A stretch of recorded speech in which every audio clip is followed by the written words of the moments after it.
The first myth about Asperger syndrome and autism in general is that it is relatively new.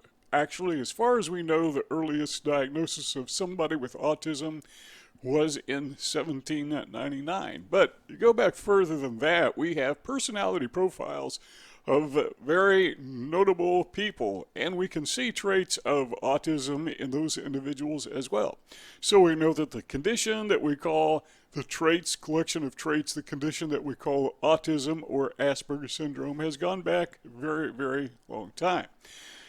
In fact, because we know that it is innate, it's part of it's genetic, we can assume that it's been around probably as long as there have been humans. The fact that somebody just discovered it doesn't mean that it first occurred at the same time that it was discovered. That is highly unlikely. Okay, let's fast forward to 1944. That is when Hans Asperger described children in his care, and I'm actually reading this, who struggled to form friendships, did not understand others' gestures or feelings, engaged in one-sided conversations about their favorite interest, and were clumsy.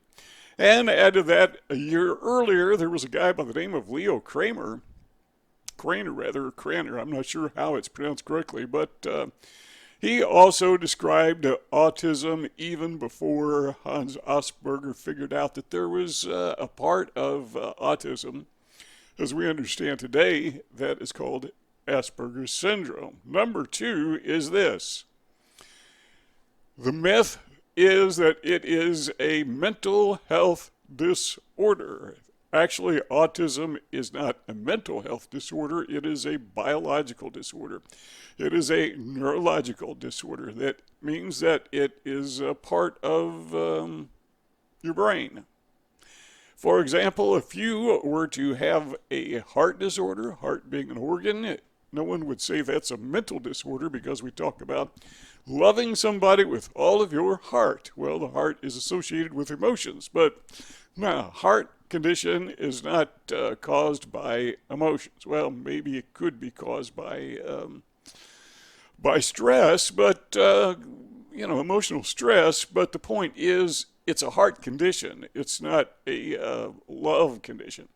Same thing is true about Asperger syndrome and autism in general. These are brain conditions. Number three, the third myth is that Aspergians, people with Asperger syndrome, have coexisting mental health orders. Or disorders, rather. The truth of the matter is many people with Asperger syndrome do have comorbid orders such as depression, but they are not necessarily connected. That is, if you have one, you have the other. Asperger syndrome does not come with other disorders, even though sometimes, or I should say often, they are present. It's not that Asperger syndrome causes depression, even though the treatment, because you have it, the treatment of others can exacerbate depression. Myth number four is this. This is probably a big one, and that is that Asperger syndrome is caused by vaccines.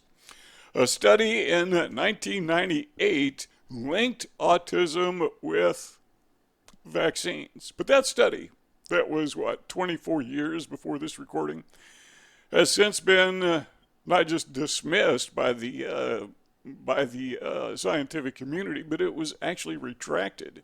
So the author of that report, he went back, took a look, said, no, I don't think this is accurate. So as far as I know, there is no valid scientific reports or evidence or research that points to a link between vaccines and Asperger syndrome or autism. There's something else that causes people to draw that false conclusion, and that is because the discovery of Asperger syndrome in children usually coincides with about the time they're getting their first vaccines. And so some people say, this little Johnny or little Julie just had her vaccine. And now we discover she has Asperger syndrome or autism. I wonder if the vaccine caused Asperger syndrome. Well, the fact of the matter is it was just coincidental, and it is common to do that because they both happen at the same time. That is why we say they are coincidence, coincidental. Myth number 5 is that autism and Asperger syndrome are caused by refrigerator mothers. That is to say, parents who are distant and cold, not really involved in the lives of their children. That is a myth. Well, how do you know that? Well, they know it just simply by studying and observing. For example, you have some children who don't have parents at all. They're not autistic. They don't have Asperger syndrome. And there are other children who have very warm, close associations with their parents. And they do have Asperger syndrome or autism. So there's no connection. That's a total complete myth. Number 6 is that autism and Asperger syndrome are caused by nurture or maybe by environment, the way that a child is raised other than just their parents. That's a myth. How do they know that? Well, because they have studied identical twins where one twin is autistic, where one twin has Asperger syndrome. These are twins, identical twins, who were separated at birth, raised in completely unique, different environments, different parenting styles, go to different schools, learn different things around different people, but yet 90% of them, if one of them has Asperger syndrome or autism, there's a 90% chance that the other twin will also have autism or Asperger syndrome. Number 7, autistics are violent. Where did we get that idea? Well, some people with Asperger syndrome are violent, not very many. I'm probably the least violent person I know. The only time I get angry, it seems, is when I'm having a meltdown, and even then I'm not violent in the sense that I would hurt anyone else. It's just kind of an internal thing, and we find that seems to be very common in people with Asperger syndrome. They don't take out their frustration on others. However, if there is an act of violence that is in the news, and if that person has Asperger syndrome or is autistic, the news points that out. They make, often they overemphasize it. I mean, just usually the violence may have nothing whatsoever to do with the fact that the person has Asperger syndrome, or it could be that the individual has been taunted and teased and bullied, and finally he just has a meltdown, and he acts out that meltdown violently. So the impression that is left with the average viewer watching that on television is that, well, I see that Asperger's, they think, must cause violence. So they misconnect those two when they shouldn't be connected at all. So nobody would say just the opposite. Okay, you've got someone who commits an act of violence, maybe a mass shooting, and the reporter comes on television and notices that, the shooter did not have Asperger syndrome. And if they were to say that every time, it wouldn't be long before the public would say, not having Asperger syndrome causes violence. That's just the way people think. That takes us to myth number 8.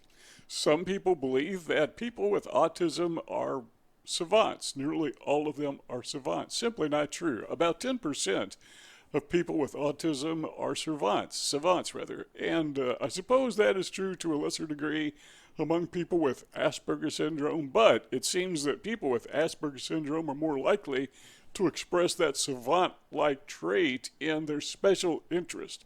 Where people who are savants, they are very gifted in very limited areas like maybe math or art, or maybe they play chess extremely well, something like that. Whereas people with Asperger syndrome, again, they show signs of that, but it's more in very limited interest, and they can become experts, but not what we would call savants.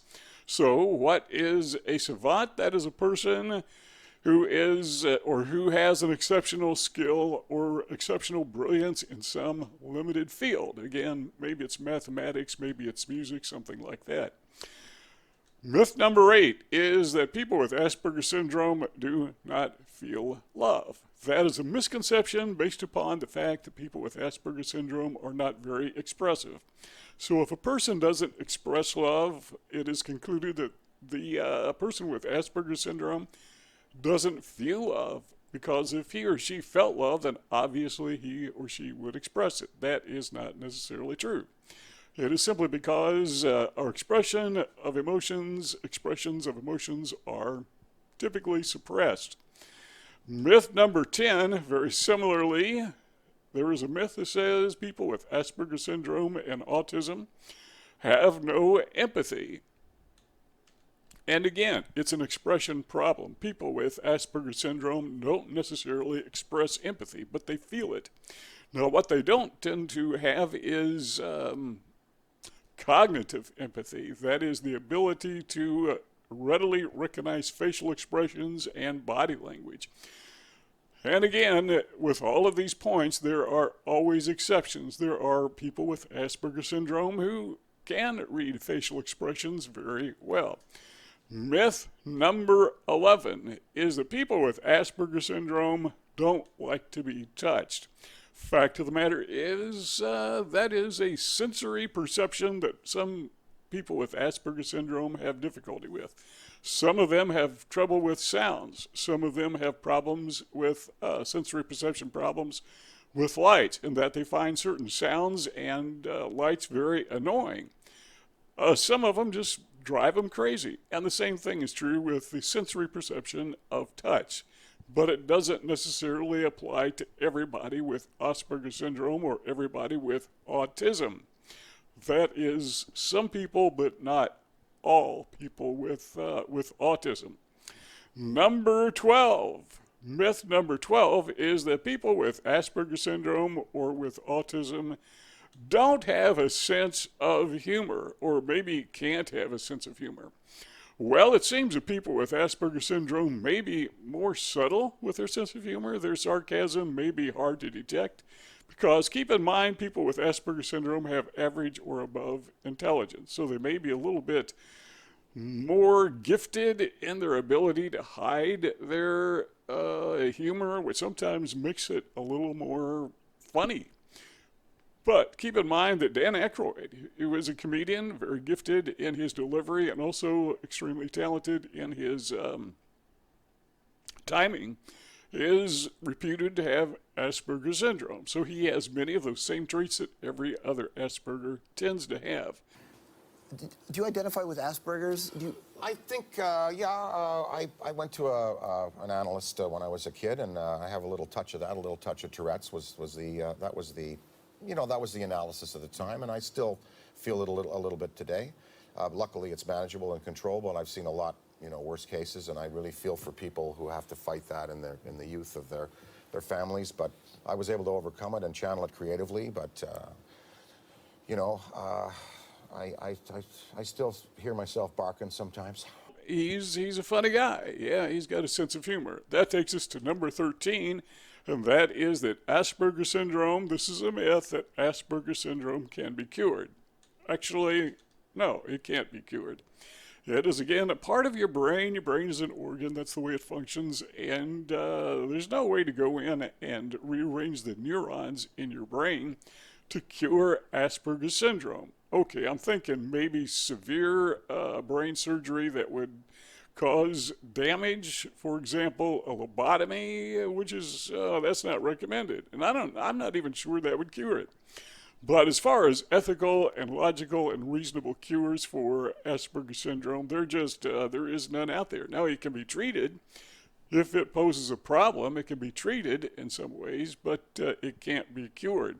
Now, as a person diagnosed with Asperger syndrome, I personally don't want to be treated. I like myself perfectly the way I am. I am a unique person. I have contributions to make to society, to people in general, and I have some things that I can't contribute. Sorry, but I am lacking in some other areas, but isn't everyone? I just simply happen to know what my lacking traits are. And other people who are lacking in certain traits, they know they're lacking, but they don't have a label for theirs. So I kind of feel gifted in that I actually know what my talents are. See those two rectangles on the screen? If you like what you hear, just click on one of those rectangles and we'll keep our conversation going. If not, thanks for stopping by, and we'll see y'all next time.